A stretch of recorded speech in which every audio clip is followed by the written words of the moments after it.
হচ্ছে consumer base ব্যবসা and economic সংকটেও চাহিদা থাকে এবং ওদের ক্যাশ ফ্লোটা হচ্ছে স্টেবল, যেটা সবচাইতে গুরুত্বপূর্ণ একটা বিষয়। মানুষ সব সময় চায় উত্তেজনাপূর্ণ শেয়ার কিনতে, যেটা বাড়বে কমবে বাড়বে কমবে, কিন্তু টাকা বানায় কারা? টাকা বানায় নীরব আর বোরিং কোম্পানি যেগুলো আছে, ওরাই দীর্ঘমেয়াদে টাকাটা বানিয়ে দেয়। তো একটা তো আমরা পেলাম, মেরিকো বাংলাদেশ হতে পারে লং টার্মের জন্য। 2 নম্বরে আরেকটা যদি এক্সাম্পল দেওয়া যায়, সেটা হচ্ছে স্কয়ার ফার্মা। স্কয়ার ফার্মা মানে হচ্ছে নির্ভরযোগ্যতা, যেটা শক্তিশালী রিসার্চ অ্যান্ড ডেভেলপমেন্ট আছে, R&D যেটাকে আমরা বলি, অ্যান্ড দেন হচ্ছে দেশীয় বাজারে ওদের একটা আধিপত্য আছে এবং বহু বছর ধরে ধারাবাহিক একটা স্টেডি পারফরমেন্স ওরা করছে, যে কারণে এটা লং টার্ম ইনভেস্টমেন্টের জন্য পারফেক্ট শেয়ার হতে পারে। তো এরকম তো অনেক শেয়ার আছে, সবগুলোর তো আর উদাহরণ দেওয়া সম্ভব না। আপনারা কোন কোন স্টকগুলো আমরা লং টার্মের জন্য নিয়ে আসবো, কেন নিয়ে আসবো, এটা বুঝলেই হবে।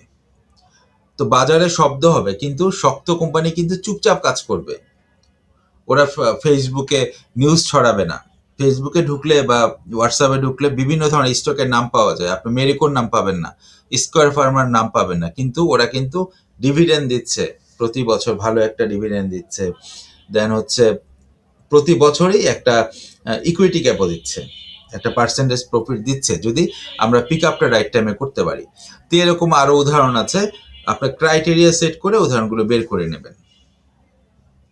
2 নম্বর হচ্ছে মিড টার্ম ইনভেস্টমেন্টের চিন্তা ভাবনা যদি আমরা করি, তাহলে আমাদের ক্রাইটেরিয়াটা কি হবে? আসলে মিড টার্ম ইনভেস্টমেন্টটা আসলে কি?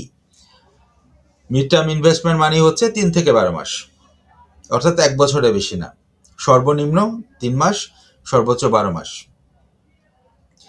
এখানে আপনি শুধু ভালো কোম্পানি খুঁজবেন না, এখানে সবচাইতে ইম্পর্টেন্ট, ভালো কোম্পানি তো হওয়া লাগবে, কিন্তু আরেকটা ইম্পর্টেন্ট ক্রাইটেরিয়া হচ্ছে সঠিক সময়টা নির্বাচন করতে হবে, কখন পিক আপ করতে হবে স্টকটা। মিড টার্ম হলো সেই জায়গা যেখানে সুযোগ থাকে, কিন্তু ধৈর্য লাগবে। আমরা পারফেক্ট টাইমিংয়ে এন্ট্রিটা নেব, কিন্তু ধৈর্য ধরে বসে থাকতে হবে মিড টার্ম ইনভেস্টমেন্টের জন্য। তো মিড টার্ম ইনভেস্টমেন্টের যদি স্টক আমরা বের করতে চাই, আমরা কি কি ক্রাইটেরিয়ার উপর ভিত্তি করে বের করব? একটা হচ্ছে আর্নিং গ্রোথ লাগবে এবং টার্ন অ্যারাউন্ডটা ভালো হওয়া লাগবে। 2 নম্বর হচ্ছে আপকামিং প্রজেক্ট কি কি আছে ওদের, এই জিনিসটা আমরা দেখব।